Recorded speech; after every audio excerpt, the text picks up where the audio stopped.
Hello everyone and welcome to lesson 9.2a. I've entitled this video, Early History of the Tropical North. This video is going to cover pages 280 to 282. Early History and Colonization. The tropical North's indigenous peoples lived there for thousands of years, before encountering Spanish explorers. These explorers invaded the region in the early 1500s. Less than 50 years later, the Spanish had conquered and colonized most of the region. Early peoples of the tropical North. The Native Americans of the tropical North included Carib, Arawak, and other hunter-gatherers peoples. They settled in villages along the Caribbean and Atlantic coast. And you can see them up here. When you look at the map, you can see where they are. There's the Arawak and there's the Carib.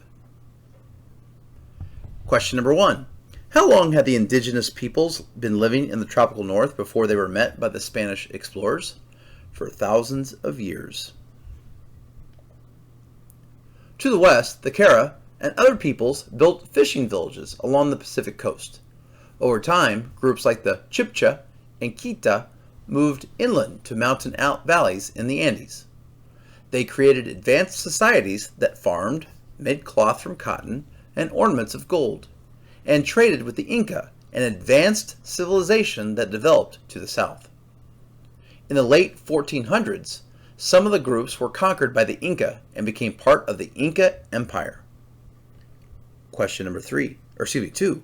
In the 1400s, what was the dominant empire in South America? And you can see that pictured both here and here. It was the Inca Empire. Arrival of the Europeans. In the early 1500s, Spanish adventurers landed on the Caribbean and Atlantic coast, seeking gold and enslaving native peoples. When they met resistance and found no gold, they lost interest.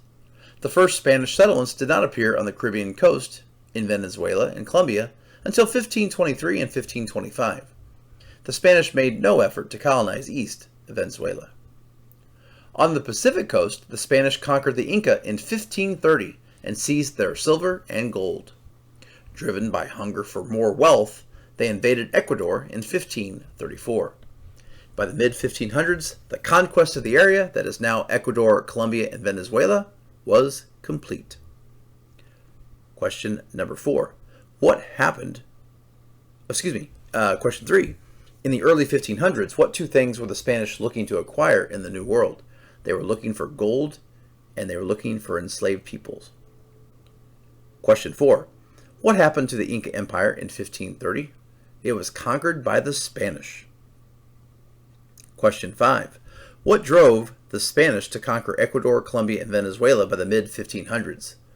The desire for more wealth. They wanted to get more money. Spanish colonies. To control their new colonies, the Spanish set up governments. Bogota, which the Spanish founded in 1538, became the capital of Colombia in 1549. The Spanish placed Ecuador's government at the native town of Quito in 1563. Caracas, which the Spanish founded in 1567, eventually became Venezuela's capital. The Spanish located these cities where Native Americans already had settlements. Most were located inland in the higher elevations where climates are milder than on the tropical coast. For many years, Venezuela was ruled from Peru. In the 1700s, Spain placed Venezuela, Ecuador, and Colombia under a single government located at Bogota. Native American peoples suffered greatly under the Spanish.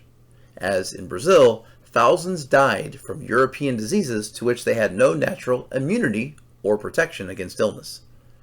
Others found themselves forced to work for the Spanish under a system called encomienda. This system allowed Spanish colonists to demand labor from the Native Americans who lived in a certain area. Question number 6. In the 1700s, why did the city of Bogota become important to the Spanish? Well, they used that city to have a single government there that controlled Venezuela, Ecuador, and Colombia. Question number 7. What are two examples of how the Native American peoples suffered under the rule of the Spanish? Well, many of them died from the European diseases that the Spanish brought over because they had no natural immunities to those diseases. And secondly, they found themselves forced to work as slaves in the encomienda system. Number 9. How did the encomienda system work? In this system, the Spanish colonists demanded labor from the Native Americans who lived in an area, so they were using them as slave labor.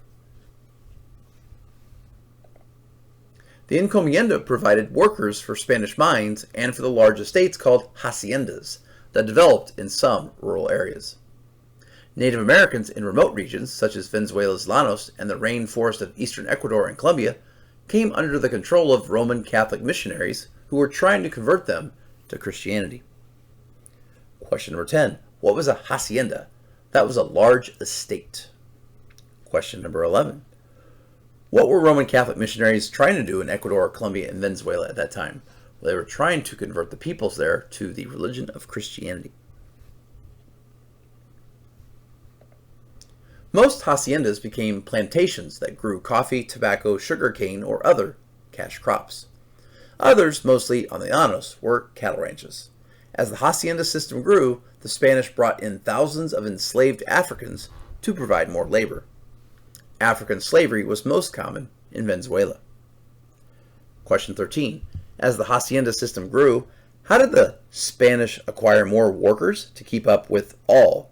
Oh, excuse me, I skipped question 12. Let's go back to that. What did most haciendas become during that time period? They became plantations that grew cash crops such as coffee, tobacco, and sugarcane. Question 13 now.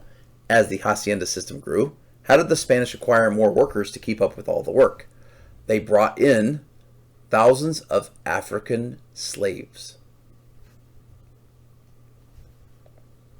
European colonization. The French, British, and Dutch fought over and colonized Guyana, Suriname, and French Guiana.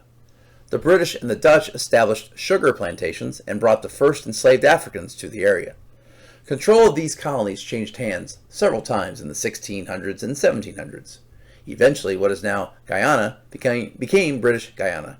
Suriname was called Dutch Guyana, and French Guiana became a colony of France. Question number 14. Besides Spain, what three other European countries fought over and colonized parts of the tropical north? You had France, you had Britain, and you had the Netherlands, also known as the Dutch. Well, that is all I have for you today. Instead of a meme, I decided to put on here key achievements of the Incas.